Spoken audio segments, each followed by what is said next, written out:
selalu memikirkan hal baik. Refleksi pagi 1273. Apa yang ada di pikiran orang jujur dan apa yang ada di pikiran orang jahat? Marilah kita mendengarkan nasihat Amsal 12 ayat 5. Orang jujur memikirkan hal-hal yang baik. Orang jahat merencanakan tipu daya. Saudara-saudara, seperti mata air yang jernih yang akan mengalirkan air yang jernih pula, demikian juga pikiran orang yang jujur dan baik hati. Hasil pemikirannya adalah hal-hal yang baik, tidak hanya baik di mata manusia, tetapi itu juga baik di mata Tuhan. Apa-apa yang dilakukan oleh orang yang jujur ini tentulah berkenan di hati Tuhan. Tidak demikian dengan pikiran dan tindakan orang jahat.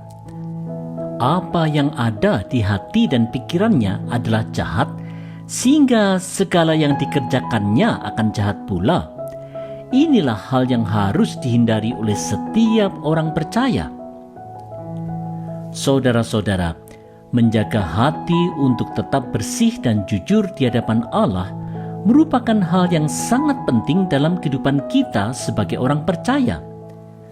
Karena segala sesuatu itu mengalir keluar dari dalam hati, maka hati kita itu perlu dijaga dan diisi terus dengan nasihat firman Tuhan. Seperti perintah Tuhan kepada Yosua di Yosua 1 ayat 8, kita diajak untuk terus memperkatakan firman Tuhan serta merenungkannya siang dan malam. Inilah kunci keberuntungan dan keberhasilan hidup kita. Oleh sebab itulah, kita tidak boleh bosan-bosan untuk berupaya menjadikan firman Tuhan sebagai pedoman hidup kita.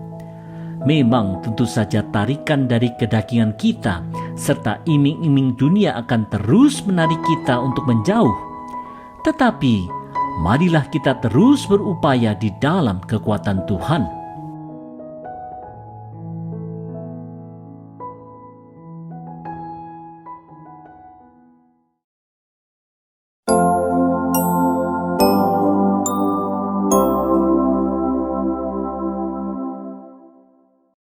Mendengar nasihat orang jujur. Refleksi pagi 1274. Apa beda antara perkataan orang yang suka bertindak jahat dan orang baik yang berpikiran dan berperilaku jujur?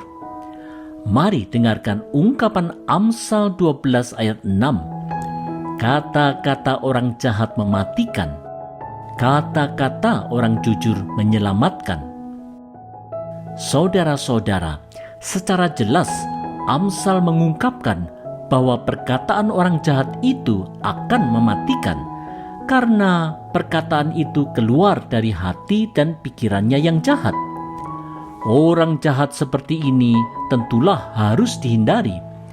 Tidak demikian dengan perkataan orang yang berhati bersih dan jujur. Walaupun apa yang disampaikan orang jujur itu belum tentu selalu dirasa enak, bahkan sepertinya merugikan, perkataannya perlu didengarkan, karena perkataan orang jujur itu akhirnya akan menghindarkan orang dari tindakan kebodohan dan perilaku jahat. Saudara-saudara, mau mendengarkan nasihat memang hal yang penting dalam kehidupan orang percaya. Hanya saja, bila nasihat tersebut datang dari orang jahat yang memang mempunyai pikiran yang jahat, maka nasihat yang mungkin saja kelihatannya baik itu akhirnya bisa mematikan. Apalagi kalau memang nasihat tersebut sudah terlihat jelas-jelas bertentangan dengan petunjuk firman Tuhan. Karena orang percaya takut mengalami kerugian finansial, jatuh gengsi, ataupun tidak mendapatkan apa yang diinginkannya, orang percaya kemudian bisa saja mengikuti nasihat orang jahat itu.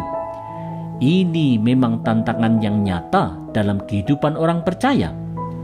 Oleh sebab itu, Mari kita belajar berhikmat dengan mendengarkan nasihat orang yang jujur dan benar di hadapan Allah.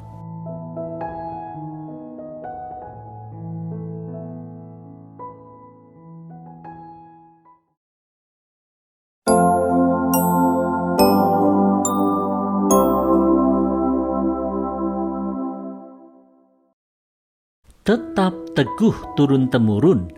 Refleksi pagi 1275. Bagaimana kesudahan orang jahat yang tidak takut Tuhan dan orang yang baik dan benar di hadapan Tuhan?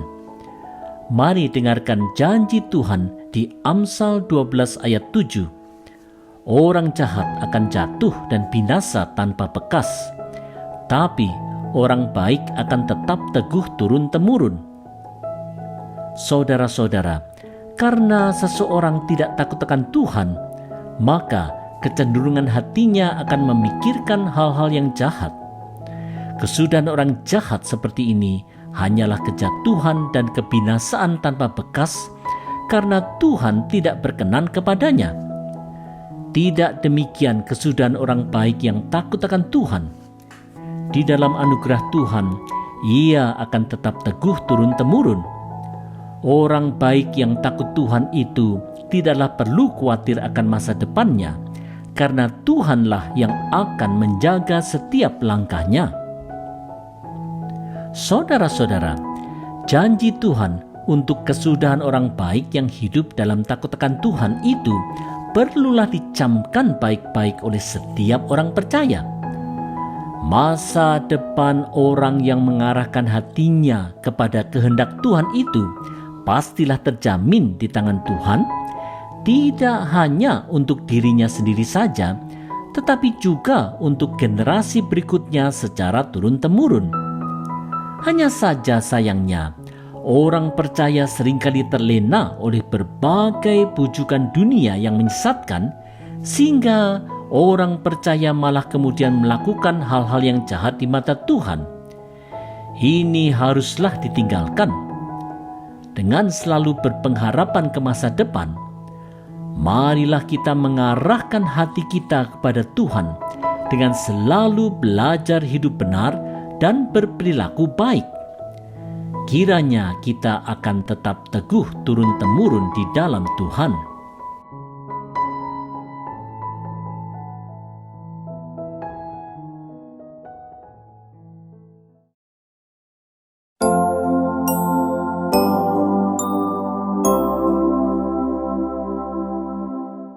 Dipuji karena bijak, dihina karena dungu. Refleksi pagi 1276. Kapankah seseorang dapat menerima pujian yang tulus dan kapankah seseorang akan menerima penghinaan? Mari dengarkan petunjuk Amsal 12 ayat 8. Orang dipuji sesuai dengan kebijaksanaannya, orang dihina sesuai dengan kedunguannya. Saudara-saudara, menurut Amsal, seorang yang dikatakan bijaksana adalah seorang yang mau hidup di jalan Tuhan. Nasihat-nasihat yang diberikan orang ini adalah nasihat yang diupayakan untuk selaras dengan prinsip firman Tuhan. Nasihat ini adalah nasihat hikmat yang dilandasi takut akan Allah. Orang yang memiliki kebijaksanaan seperti ini memang patutlah mendapatkan pujian. Tidak demikian dengan nasihat yang datang dari orang yang tidak takut Tuhan. Nasihatnya itu hanyalah nasihat dungu yang mencelakakan. Saudara-saudara, seseorang yang hidup di dalam takut akan Tuhan akan dengan sungguh-sungguh mencamkan firman Tuhan dalam hatinya. Hati yang diubahkan oleh firman Tuhan itu akan terwujud dalam pikiran, perkataan, serta tindakannya yang baik di mata Tuhan dan manusia. Ia akan menjadi orang yang memiliki kebijaksanaan hidup, bukan karena dia berjabatan, memiliki kekayaan yang melimpah, atau memiliki inteligensia yang tinggi, tetapi karena orang ini mendahulukan hikmat dan pikiran Tuhan dalam segala sesuatu. Orang ini benar-benar orang yang patut dipuji karena kebijaksanaannya yang terwujud dalam kehidupan yang takut akan Tuhan.